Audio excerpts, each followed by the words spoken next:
तृप्ती food स्टुडिओमध्ये तुमचे खूप खूप मनापासून स्वागत आहे. आज आपण बनवणार आहोत कुरकुरीत भेंडी फ्राय. भेंडीची ही रेसिपी बाहेरून एकदम क्रिस्पी आणि आतून स्वादिष्ट लागते. चहा सोबत किंवा साईड डिश म्हणून ही रेसिपी अगदी परफेक्ट आहे. कमी साहित्यामध्ये झटपट तयार होते. ही भेंडी फ्राय एकदा नक्की करून पहा. व्हिडिओ आवडल्यास लाईक, शेअर आणि चॅनेलला सबस्क्राईब करायला विसरू नका. ही भेंडी एकदम कुरकुरीत होते. भेंडी एकदम 10 मिनिटात तयार होते. सर्वात आधी मी पावशेर भेंडी घेतलेली आहे. ती एकदम मस्त अशी धुवून स्वच्छ करून घेतलेली आहे. आता भेंडी घेऊन भेंडीचे दोन्ही बाजूचे देठ कापून घेणार आहे. अशा प्रकारे पाहू शकता भेंडीचे दोन्ही बाजूचे देठ कापून घेतलेले आहे. त्यानंतर एक एक करून भेंडी सुरीच्या साहाय्याने उभी कापून घेऊ. जेवढी उभी चिरून घेता येईल तेवढी उभी कापून घेतलेली आहे. अशा सर्व भेंड्या कापून घेतलेल्या आहेत. पाहू शकता सर्व भेंड्या उभ्या कापून घेतलेल्या आहेत.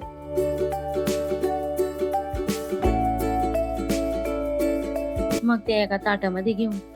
आता त्यामध्ये एक मोठा चमचा बेसन पीठ घेतलेले आहे आणि त्याच चमच्याने तांदळाचे पीठ पण घेतलेले आहे आणि 1 चमचा मीठ घेतलेला आहे, 1 चमचा हळद व 1 चमचा लाल मिरची पावडर आणि 1 चमचा धना पावडर. हे सर्व मसाले टाकून झाल्यावर ते सर्व मिक्स करून घेऊ. मस्त असे एकजीव करून घेऊ, जेणेकरून ते सर्व मसाले भेंडीला लागत नाही. तोपर्यंत 1-2 मिनिटे चांगले हाताने मिक्स करून घेऊ.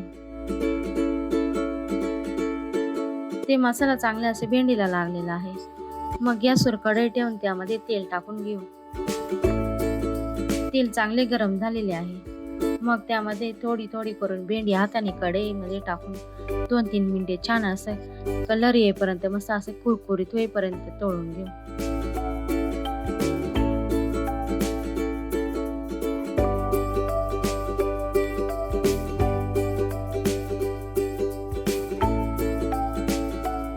मस्त अशी कुरकुरीत झालेली आहे.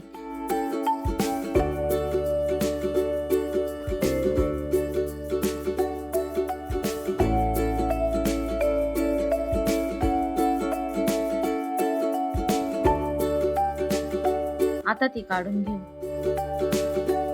त्यानंतर भेंडी एका ताटामध्ये काढून घेऊ.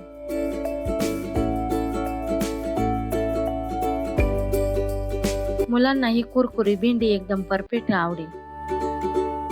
मोठ्यांनाही खूप आवडेल अशी ही कुरकुरीत भेंडी फ्राय तुम्ही एकदा नक्की ट्राय करून पहा. एकदम टेस्टी आणि स्वादिष्ट आहे. ही रेसिपी कशी वाटली ते कमेंट मध्ये नक्की सांगा. व्हिडिओ आवडला तर लाईक, शेअर आणि चॅनेलला सबस्क्राईब करायला विसरू नका. धन्यवाद.